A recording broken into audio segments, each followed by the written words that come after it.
Bora para mais um Comento de Bíblia, segundo dessa semana. Bom, e hoje nós iremos falar aqui nas genealogias de Jesus Cristo. Você observe aí Mateus capítulo 1, do versículo 2 ao 17, vai falar da genealogia seguindo a realeza do Senhor Jesus. Já em Lucas, no capítulo 3, do versículo 23 ao 38, vai falar do sacerdócio, ou seja, da linhagem sacerdotal. Bom, Jesus é rei e sacerdote, né? Então, a genealogia de Mateus é mais observada, mais procurada, porque fala dos reis, tá? São eles os que aparecem mais na história. Começando em Mateus capítulo 1, no versículo 2, fala de Abraão. A outra diferença é que essa genealogia de Mateus vai de Abraão a Cristo, né, do passado, futuro, enquanto a de Lucas, ela começa em Cristo e vai voltando, retornando até Adão. Não só até Abraão, mas até Adão. Certo? Bom, os destaques aqui na genealogia de Mateus, que é mais conhecida e mais usada, vamos lá, Abraão, Isaac, Jacó e Judá. Judá teve dois filhos, que foram os dois Pérez e Zerá, né? São gêmeos. Ficou Pérez. Pérez é o primogênito, no caso. Aí, a partir dele veio Esrom. Depois Aminadab, Naasson, Salmão. Quando chega em Salmão,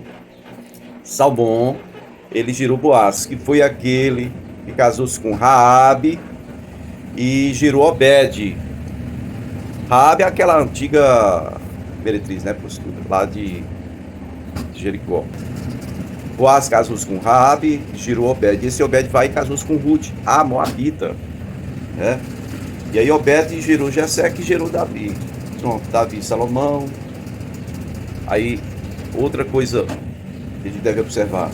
Salomão é filho de Davi com Betseba, que era da linhagem sacerdotal. Era mulher de Urias, isso aí.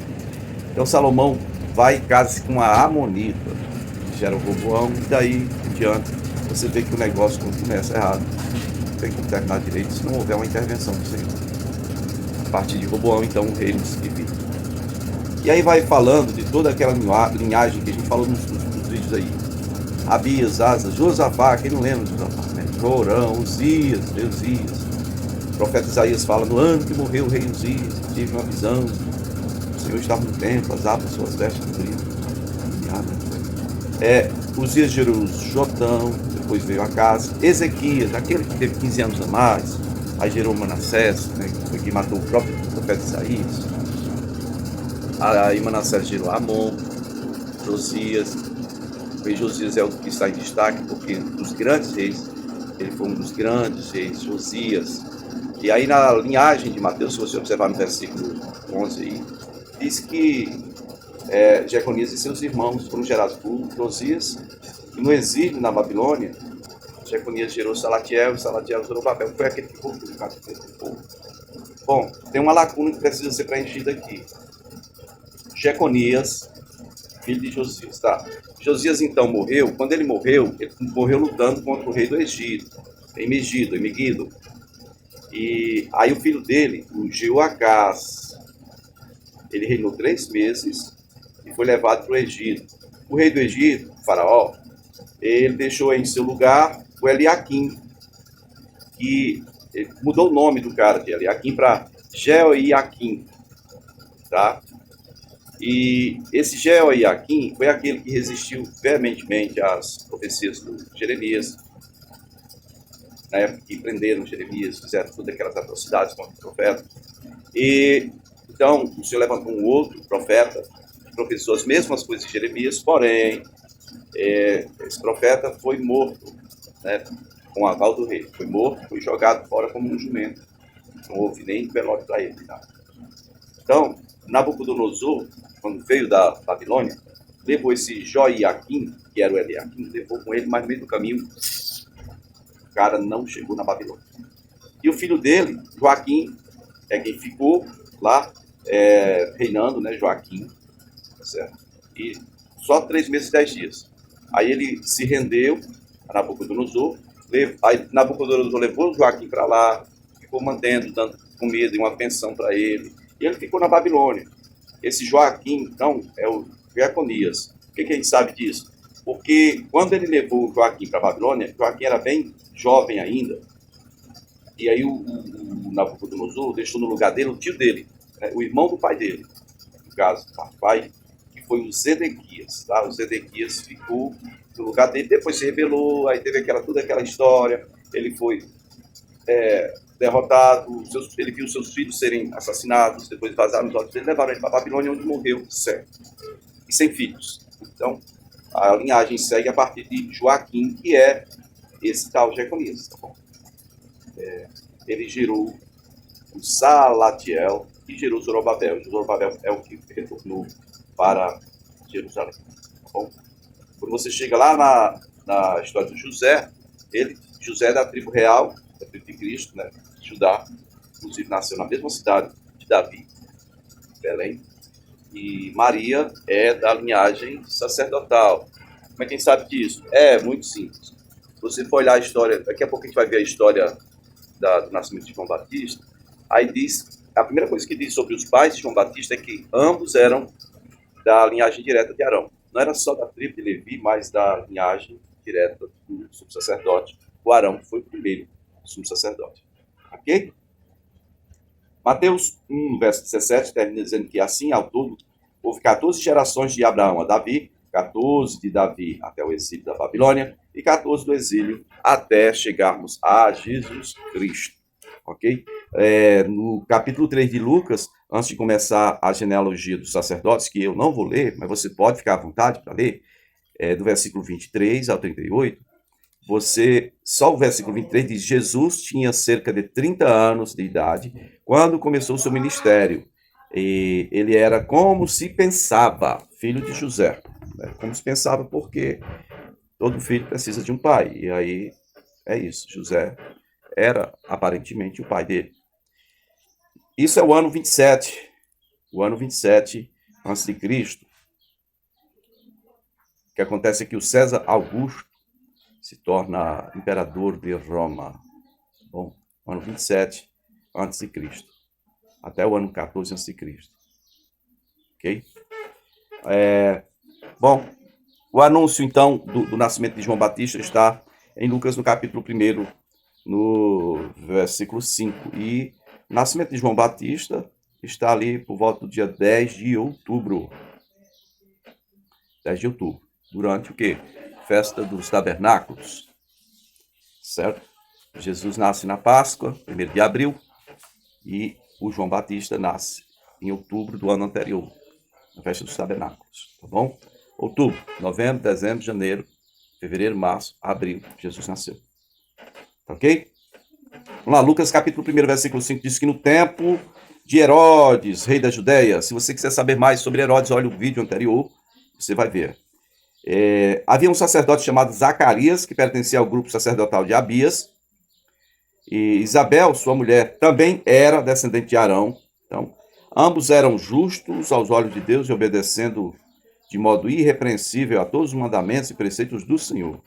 Mas eles não tinham filhos, porque Isabel era estéril, então ambos eram de idade avançada. Parece a história do Abraão, né, gente? Certa vez, estando de serviço do seu grupo, Zacarias estava servindo como sacerdote diante de Deus. Ele foi escolhido por sorteio, diz aqui, de acordo com o costume do sacerdócio, para entrar no santuário do Senhor e oferecer incenso. O sumo sacerdote era o único que entrava no Santo dos Santos. Aqui está falando do santo lugar, que por sinal é onde fica o altar do incenso. Pelo que me consta, ele não tinha que ser sumo sacerdote, de forma alguma. Está dizendo aqui que foi por sorteio. Não existe sorteio com relação à questão do sumo sacerdote entrar no Santo dos Santos. Nem existe sorteio. A gente sabe que é o sumo sacerdote, é o único que entra lá uma vez por ano. Isso é no dia do Yom Kippur, tá bom? Então, presta bem atenção. Presta bem atenção. Certa vez, estando ele de serviço, sorteio, lançar sorte, Urim Tumim. Olha, ele foi escolhido por sorteio para ir servir o incenso. O incenso, o altar do incenso. Lá no Apocalipse diz que suba nossas orações como um incenso agradável ao Senhor. As orações dos santos são esse incenso. A questão é o seguinte, deixa eu explicar para você.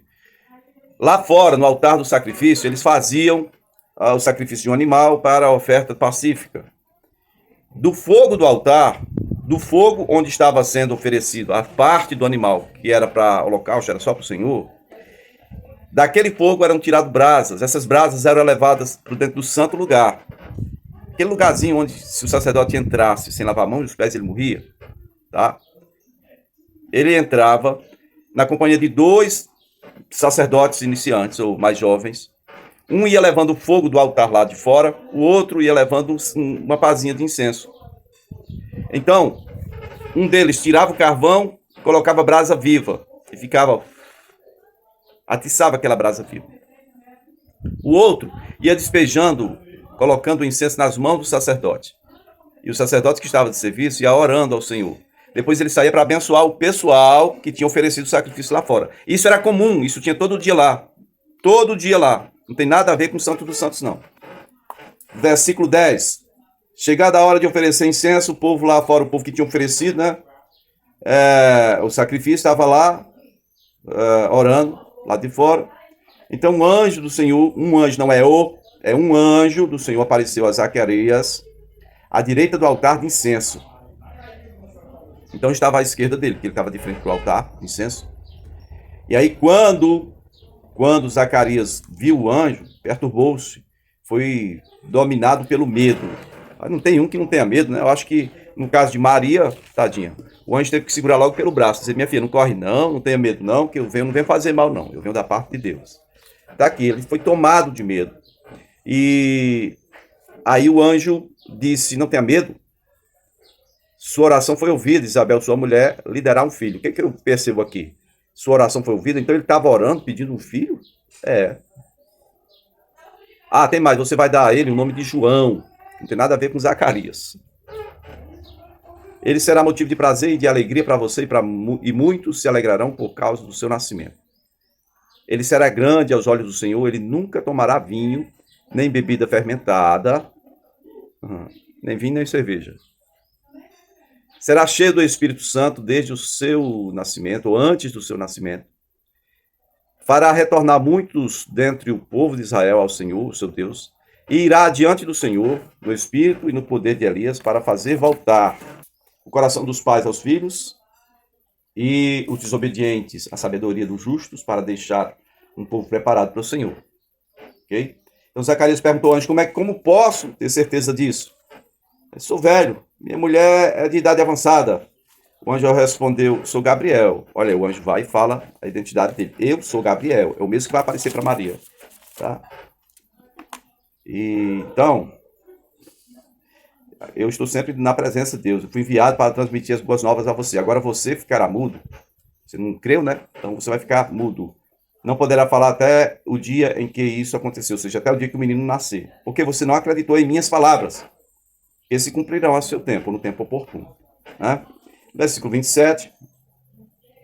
Diz que Zacarias estava lá demorando, o povo sem saber o que estava acontecendo, mas ninguém podia entrar. Então, quando saiu, não conseguia falar e começou a gesticular, né? E todo mundo percebeu que ele tinha tido uma visão ali no santuário e ele fazia sinais na presença do povo. Então, é isso aí. No versículo 23, diz que completou o período de serviço, foi para casa, Isabel ficou grávida e durante 5 meses ela não saiu de casa. Aí no 6º mês, no caso, é quando a Maria vai visitá-la. Certo? Ela dizia: é obra do Senhor, não vou sair de casa. 5 meses confinada, porque ela estava grávida quando ela era estéril e já estava com idade avançada. No próximo vídeo a gente dá continuidade a esse assunto.